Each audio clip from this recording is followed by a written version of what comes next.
that the Church has always had is manifested now in this institution. And it's very interesting to hear that it's the first third level institution in the state of Western Equatoria, we say.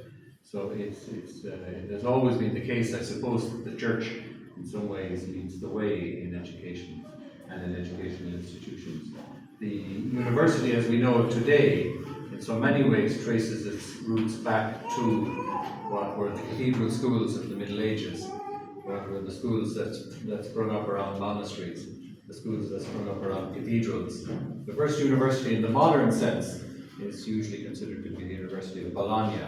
And again, that was a university, as we now understand it, a university that grew up around the faculties of medicine, of law, canon law, by the way. And so it was an institution that grew up grew from the Catholic soil, shall we say. So I think being students of a Catholic university, you should be aware too that you are part of this very long tradition. And that you should, in the right sense, I think, be proud of that. Be proud of to be part of a Catholic university, which is, I suppose, perhaps the oldest system in the world, and maybe also the most extensive in the world in terms of range. If you look at the number of educational institutions in the world run by the Church, it is in the hundreds of thousands. And so this is a huge family into which you come, and I think be conscious of that too in your time at this university. And I would say make the most of your time at university. It's a precious time that permits you also to build up,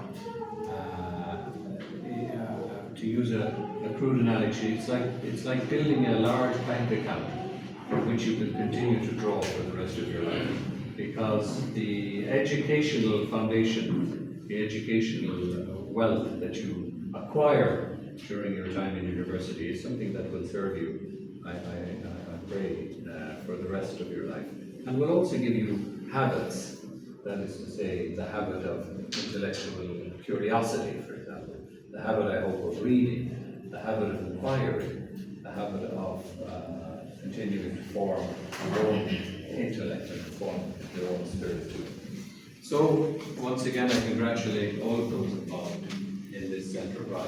I think it has been tremendous achievement so far in 5 short years. And I know that it's the 5 out of 800, let's say. So in 5 years, a lot has